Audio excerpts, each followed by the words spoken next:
आज के इस वीडियो में हम लोग पढ़ेंगे भारत के राज्यों, केंद्र शासित प्रदेशों और उनकी राजधानियों के बारे में। देखिए, ये जो आपको स्क्रीन पर जो मैप दिख रहा है, ये भारत जब आज़ाद हुआ था यानी कि 1947 की, ये जो हमारा भारत का जो मैप है इस तरह का था। इसमें आपको दिख रहा होगा कि सबसे ऊपर जम्मू कश्मीर है, पंजाब है, ये लिखा हुआ है कि Delhi united province, Bihar, Bengal, Assam, Orissa, central province, central India, Rajputana, Bombay presidency, Mysore, Madras presidency, Hyderabad. इस तरह के मैप यानी कि इस तरह से हमारे क्षेत्र बटे हुए थे। अब इसके बाद क्या हुआ, धीरे धीरे राज्यों में यानी कि भाषाई आधार पर राज्यों का पुनर्गठन का मांग शुरू हुआ।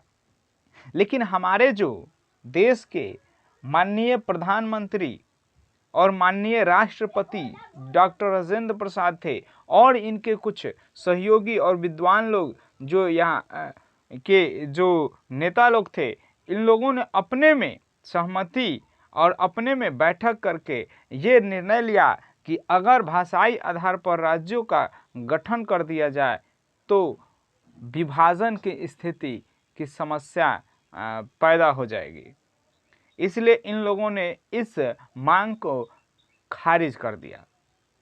लेकिन आंध्र प्रदेश में हुआ ये, यानी दक्षिण में फिर से मांग शुरू हुआ और वहाँ के नेता थे, उनकी मृत्यु यानी कि एक रामलू नाम के जो नेता थे, उनकी मृत्यु के बाद अंततः भाषाई आधार पर पहला राज्य आंध्र प्रदेश का गठन किया गया 1953 में, 1 अक्टूबर 1953 में। फिर एक राज्य पुनर्गठन अधिनियम बना 1956 में और इसके बाद इसके जो आयोग का जो अध्यक्ष थे उनका नाम था फजल अली। उनका नाम क्या था जी? तो फजल अली, फजल अली नाम था। क्या नाम था? फजल अली। इनके नेतृत्व में उस समय 14 राज्य और 6 केंद्र शासित प्रदेश बने थे। ये देखिए, ध्यान से सुनिए, ये प्रश्न परीक्षाओं में पूछा जाता है कि भारत की आज़ादी के बाद जब राज्यों का पुनर्गठन का जो अधिनियम जब लागू किया गया, पारित किया गया, पास किया गया, तो उस समय भारत में कितने राज्य थे और कितने केंद्र शासित प्रदेश थे। तो आपको इस बात को एकदम समझना है कि जो राज्य थे 14 थे और केंद्र शासित प्रदेश जो 6 थे, यानी यूटी जो थे 6 थे और स्टेट जो था कितना था जी? तो 14 स्टेट था। इस बात को याद रखिएगा, ये परीक्षाओं में पूछे जाते हैं। चलिए नेक्स्ट हम लोग समझते हैं। यहाँ पर जैसा कि आपको स्क्रीन पर दिख ही रहा है कि यहाँ पर आंध्र प्रदेश प्रथम भाषाई आधार पर गठित राज्य अगर पूछेगा तो कहिएगा आंध्र प्रदेश। कब? तो 1953 में, 1 अक्टूबर 1953 में। उसके बाद महाराष्ट्र, गुजरात, फिर नागालैंड, फिर पंजाब को 2 भागों में बांट दिया गया। पंजाब के कुछ क्षेत्रों को 2 भागों में बांट दिया गया। पंजाबी भाषा बोलने वाले को पंजाब और हिंदी भाषी को हरियाणा रख दिया गया। ठीक है। हिमाचल प्रदेश, फिर मेघालय, फिर मणिपुर, त्रिपुरा, सिक्किम। अब देखिए क्वेश्चन पूछता क्या है जी? तो सब क्वेश्चन नहीं पूछता है, क्वेश्चन पूछता है कि 22वां राज्य कौन है? तो सिक्किम याद रखिएगा, 1975 में इसकी स्थापना किया गया यानी कि गठन किया गया था। 25वां पूछेगा तो गोवा कहिएगा। ठीक है। 26वां छत्तीसगढ़, 27वां उत्तराखंड, जिसको उत्तरांचल उस समय कहा जाता है, आज उत्तराखंड कहा जाता है, और फिर 28वां झारखंड था। और फिर 2014 में एक आंध्र प्रदेश से ही अलग करके बनाया गया जिसका नाम था तेलंगाना। यह हमारा भारत का 29वां राज्य था। लेकिन वर्तमान में अभी भारत में कितने राज्य हैं जी? तो 28 राज्य हैं। देखिए यहाँ पर भारत में 28 राज्य हैं। तो हुआ ये कि 31 अक्टूबर 2019 को, 31 अक्टूबर 2019 को जम्मू कश्मीर जम्मू एंड कश्मीर जो था, जो राज्य था पहले 370 धारा हटने के बाद इसको 2 भागों में बांट दिया गया और 2 केंद्र शासित प्रदेश बना दिए गए, एक जम्मू एंड कश्मीर और दूसरा लद्दाख। जैसा कि आपको स्क्रीन पर मैप में आसानी से दिख रहा होगा, ये जो है हमारा लद्दाख है और निचले हिस्सा जम्मू एंड कश्मीर है। ये 2019 में 31 अक्टूबर 2019, याद रखिएगा 31 अक्टूबर 2019 तब जाकर के हमारा जो ये राज्य था अब केंद्र शासित प्रदेश बन गया। इसीलिए जो हमारा अब राज्य जो है कै गो है, 28 गो है और बच गया था 9 गो यूनियन टेरिटरीज यानी कि केंद्र शासित प्रदेश। लेकिन हुआ ये कि 26 जनवरी 2020 को जो हमारा केंद्र शासित प्रदेश दमन एवं दीव और दादर एवं नागर हवेली जो था, इन दोनों को मर्ज कर दिया गया, यानी कि मिला दिया गया, विलय कर दिया गया और एक केंद्र शासित प्रदेश दोनों को बनाया गया, अंडमान एवं निकोबार द्वीप समूह और दादर एवं नागर हवेली, जैसा कि आपको स्क्रीन पर यहाँ दिख रहा होगा, दादर एंड नागर हवेली, दमन एवं दीव। ठीक है, अब हम यहाँ पर समझ गए कि अब कुल कितने केंद्र शासित प्रदेश हैं और कितने राज्य हैं। तो आपको बता दें वर्तमान में 28 स्टेट्स हैं और 8 यूनियन टेरिटरीज हैं। ठीक है, आई होप कि आपको ये इतनी बातें समझ में आ गया होगा। अब हम लोग देखते हैं इसके नाम किस तरह से याद रखें कि 28 जो राज्य हैं हमारे हमेशा यानी कि हमारे माइंड पर रहे, यानी कि भारत का, इंडिया का जो मैप है इसके साथ साथ उन राज्यों की राजधानी और वो राज्य किस दिशा में है, किस डायरेक्शन में कहाँ है, उसके बगल में कौन सा राज्य है, इन सभी बातों को हम अपने दृष्टि पटल पर किस तरह से फिट कर दें, इसको हम लोग समझते हैं, पढ़ते हैं।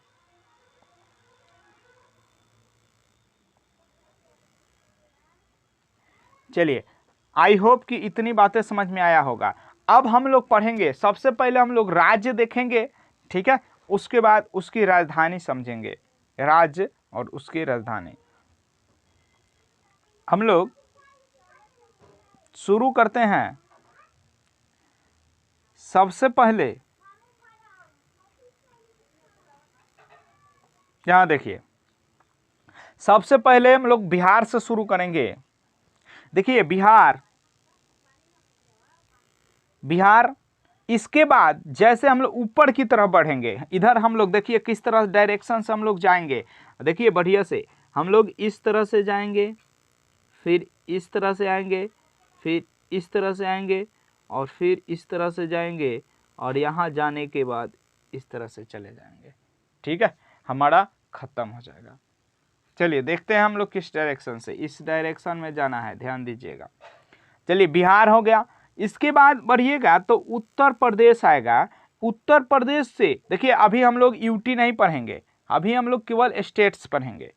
तो बिहार, इसके बाद उत्तर प्रदेश, इसके बाद उत्तराखंड, उसके बाद हिमाचल प्रदेश। देखिए ऊपर नहीं जाएंगे, क्यों? क्योंकि वो यूटी है, ठीक है, यूनियन टेरिटरीज है, इसलिए हम लोग क्या हो जाएंगे, घूम जाएंगे। यहाँ से घूमने के बाद कहाँ जाएंगे जी, तो पंजाब में जाएंगे, फिर हरियाणा में जाएंगे। अभी तक क्या पढ़े, बिहार, उत्तर प्रदेश, उत्तराखंड, हिमाचल प्रदेश, पंजाब, हरियाणा। फिर आगे जैसे बढ़ेंगे, ये आया राजस्थान, इसके आगे बढ़ेंगे तो गुजरात आएगा, इसके आगे बढ़ेंगे तो महाराष्ट्र आएगा, फिर महाराष्ट्र के बाद में यहाँ पर देखिए छोटा सा ये गोवा हो जाएगा, उसके बाद कर्नाटक आएगा। फिर से समझते हैं, बिहार, उत्तर प्रदेश, उत्तराखंड, हिमाचल प्रदेश, पंजाब, हरियाणा, राजस्थान, गुजरात, महाराष्ट्र, गोवा, कर्नाटक। इतना समझ में आ गया होगा। चलिए नेक्स्ट बढ़ते हैं, नीचे जैसे ही बढ़ेंगे केरल आएगा, फिर तमिलनाडु आएगा और फिर आंध्र प्रदेश से ही टूटा है। अभी हम बताए थे आपको कि 31 अक्टूबर 2019 को, नहीं सॉरी 2014 को, 2014 को आंध्र प्रदेश से तोड़ करके एक नया राज्य का गठन किया गया, 29वां राज्य जो तेलंगाना। ठीक है, तो याद रखिएगा तमिलनाडु, आंध्र प्रदेश, उसके बाद तेलंगाना, उसके बाद यहाँ पर देखिए मध्य प्रदेश आएगा, छत्तीसगढ़ आएगा, उड़ीसा। फिर से समझते हैं, बिहार, उत्तर। देखिए हमारे साथ साथ आप भी जब वीडियो देख रहे हैं जहाँ से भी हैं आप वहीं से शुरू करें और हमारे साथ साथ आप भी पढ़ें ताकि आपको हमेशा के लिए याद हो जाए। बिहार, उत्तर प्रदेश, उत्तराखंड, हिमाचल प्रदेश, फिर नीचे घूमेंगे पंजाब, हरियाणा, राजस्थान, गुजरात, महाराष्ट्र, गोवा, कर्नाटक, फिर आगे बढ़ेंगे केरल, तमिलनाडु, आंध्र प्रदेश, तेलंगाना, फिर मध्य प्रदेश, छत्तीसगढ़, उड़ीसा, फिर यहाँ पर देखिएगा झारखंड है, इसके बाद देखिए पश्चिम बंगाल। और पश्चिम बंगाल देखिए सीधे जाइएगा तो ऊपर बढ़ने के बाद यहाँ पर सिक्किम आ जाएगा। ठीक है, यानी सिक्किम के एकदम सटे हुए है पश्चिम बंगाल, वहां तक गया है। इसके बाद देखिएगा ये असम है, ये पीला कलर का, येलो कलर का जो है असम है, और इसके ठीक नीचे जो है मेघालय है, जहां सालों भर वर्षा होती है, मेघालय। उसके बाद देखिए ये उंगली टाइप का जो है एक त्रिपुरा है, छोटा उंगली है तो त्रिपुरा है, और बड़ा उंगली है तो मिजोरम है।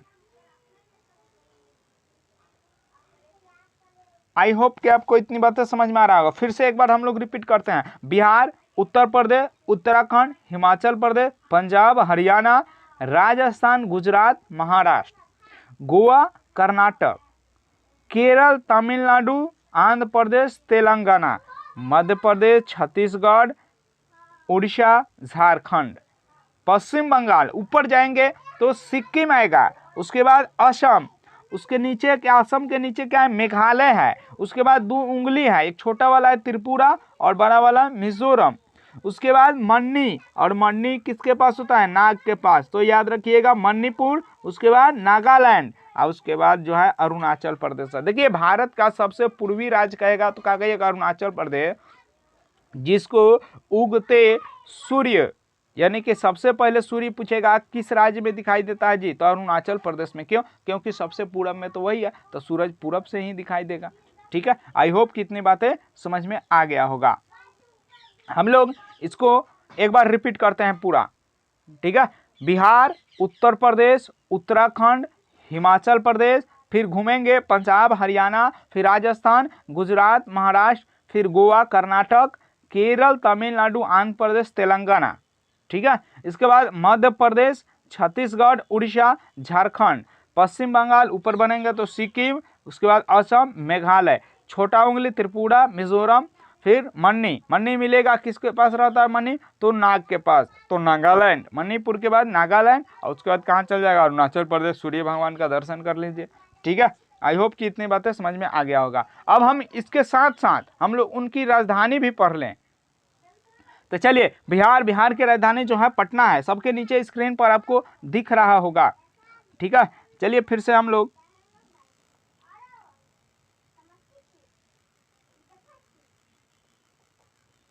इसको समझते हैं। फिर से हम लोग कि अब की बार हम लोग इस राज्य के साथ साथ हम इसकी राजधानी भी समझेंगे। ठीक है, देखिए यहां पर समझिए कि बिहार की जो राजधानी है पटना है, फिर उत्तर प्रदेश की राजधानी लखनऊ है। बिहार, उत्तर प्रदेश की राजधानी लखनऊ, फिर उत्तराखंड की राजधानी देहरादून, फिर हिमाचल प्रदेश की राजधानी शिमला है, और पंजाब की राजधानी चंडीगढ़ है, हरियाणा के भी चंडीगढ़ ही है, फिर राजस्थान की राजधानी जयपुर है, फिर गुजरात की राजधानी गांधीनगर है, महाराष्ट्र में आएंगे तो मुंबई है, फिर गोवा में पणजी है, कर्नाटक बंगलोर है, फिर केरल का तिरुवनंतपुरम है, तमिलनाडु का चेन्नई है, आंध्र प्रदेश का अब जानिए हैदराबाद है, इसको अमरावती भी कह सकते हैं, यानी अभी जो वर्तमान में प्रस्तावित राजधानी है वो अमरावती है। फिर तेलंगाना की राजधानी हैदराबाद है। फिर आइए मध्य प्रदेश की राजधानी भोपाल है। छत्तीसगढ़ की राजधानी रायपुर, उड़ीसा की राजधानी भुवनेश्वर, फिर झारखंड की राजधानी रांची, महेंद्र सिंह धोनी का घर है। उसके बाद देखिए पश्चिम बंगाल, वेस्ट बंगाल की राजधानी जो है कोलकाता है। फिर ऊपर जैसे ही बढ़ते हैं सिक्किम, सिक्किम की राजधानी गंगटोक है। नीचे बढ़ेंगे असम, असम की राजधानी दिसपुर है। और मेघालय, मेघालय की राजधानी शिलोंग है। छोटा उंगली त्रिपुरा, त्रिपुरा की राजधानी अगरतला है। और मिजोरम, मिजोरम की राजधानी आइजोल है, मिजोरम की राजधानी आइजोल है। मणिपुर, मणिपुर की राजधानी इम्फाल है। और नागालैंड की राजधानी जो है कोहिमा है। अरुणाचल प्रदेश की राजधानी ईटानगर। चलिए, आई होप कि आपको ये बातें समझ में आ गया होगा। अब हम लोग समझेंगे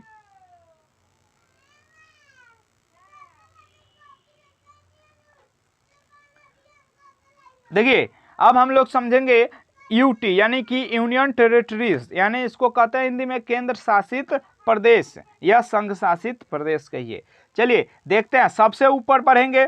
अभी हम लोग पढ़े कि देखिए जो केंद्र शासित प्रदेश हैं उनकी जो संख्या है वो कितनी है जी, 8 है। 28 तो राज्य, उनकी राजधानी हम लोग पढ़ लिए। अब हम लोग क्या पढ़ेंगे जी, तो केंद्र शासित प्रदेश पढ़ेंगे जिनकी संख्या 8 है। देखिए सबसे ऊपर जाएंगे तो लद्दाख है।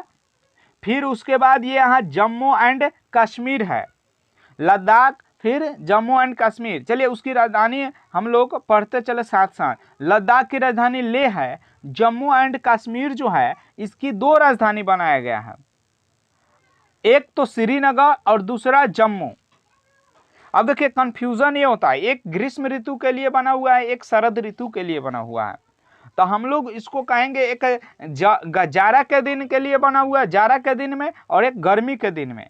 तो आपको समझा दें, एक आप ट्रिक याद रखिएगा, ज से जाड़ा होता है और ज से जम्मू होता है, ज से जाड़ा होता है, ज से जम्मू होता है। तो जाड़ा के दिन में जम्मू रहेगा और गर्मी के दिन में श्रीनगर रहेगा। आई होप कि आपको मैप में दिख रहा होगा कि श्रीनगर जो है ऊपर है और जम्मू नीचे है।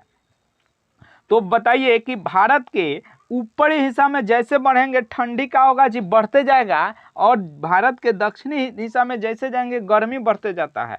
तो श्रीनगर ऊपर है, इसका मतलब ठंडा के दिन में वहां पर रहेंगे नहीं रह पाएंगे, यानी कि बहुत ज्यादा ठंड होगा, क्योंकि ऐसे ही वो अपने ठंडा प्रदेश है और भी ठंडी के दिन में ठंडा, इसीलिए जम्मू को ठंडे में राजधानी रखा गया है और ग्रीष्म में राजधानी जो रखा गया है श्रीनगर को रखा गया है।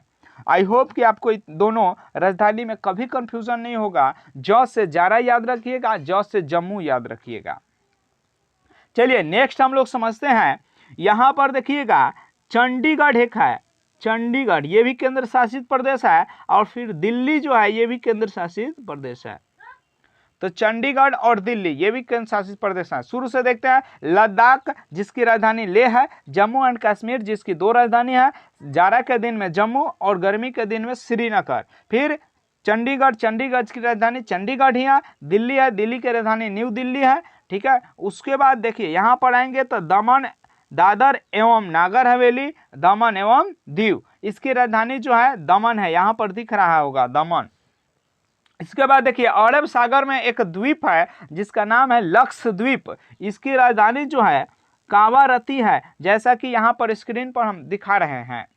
इसके बाद जाइएगा तमिलनाडु के पास ही एक बंगाल की खाड़ी से सटे हुए द्वीप है, द्वीप नहीं कहेंगे उसको, एक राज्य ही कहेंगे जो है पुडुचेरी, जो तमिलनाडु से सटे हुआ है। तो ये भी केंद्र शासित प्रदेश है पुडुचेरी, जिसकी राजधानी भी पुडुचेरी ही है। और उसके बाद 8वां जो केंद्र शासित प्रदेश है, यहाँ पर स्क्रीन पर दिख रहा होगा अंडमान निकोबार द्वीप समूह, अंडमान एंड निकोबार द्वीप समूह, ये बंगाल की खाड़ी में स्थित द्वीप है, ठीक है, जिसकी राजधानी पोर्ट ब्लेयर है। अंडमान एंड निकोबार द्वीप समूह की राजधानी कहाँ है जी, तो पोर्ट ब्लेयर, जैसा कि स्क्रीन पर दिख रहा है। आई होप कि आपको इतनी बातें समझ में आ गया होगा कि भारत में वर्तमान में 28 राज्य हैं और 8 केंद्र शासित प्रदेश हैं। जब हमारा भारत आज़ाद हुआ था 1947 में, तो उस समय पुनर्गठन राज्यों का यानी पुनर्गठन का मांग जोर शोर से चल रहा था। तो पहला भाषाई आधार पर राज्यों का जो गठन हुआ उस राज्य का नाम था आंध्र प्रदेश। ये बार बार परीक्षाओं में प्रश्न पूछे जाते हैं। फिर पूछे जाते हैं कि 22वां राज्य कौन है, तो बताइएगा कि सिक्किम 22वां राज्य है। 28वां राज्य पूछेगा तो झारखंड बताइएगा, और 29वां राज्य पूछेगा तो तेलंगाना बताइएगा। फिर हुआ क्या, इस तरह से 29वां राज्य, लेकिन 31 अक्टूबर 2019 को जब 370 धारा हटाया गया तो जम्मू एंड कश्मीर को राज्यों से हटाकर उसको दो भाग में बांट दिया गया, जैसा कि आपको स्क्रीन पर दिख रहा है, और लद्दाख और जम्मू एंड कश्मीर को दो केंद्र शासित प्रदेश बना दिया गया। ठीक है, तो आपको ये बातें याद रखना होगा। फिर क्या हुआ कि 9 जब केंद्र शासित प्रदेश हो गए तो 26 जनवरी 2020 को दमन एवं दीव और दादर एवं नागर हवेली को विलय करके और अब एक ही राज्य केंद्र शासित प्रदेश बना दिया गया, जिसकी राजधानी दमन रखा गया, और इस तरह से हमारे 8 केंद्र शासित प्रदेश हो गए और 28 राज्य हैं वर्तमान में।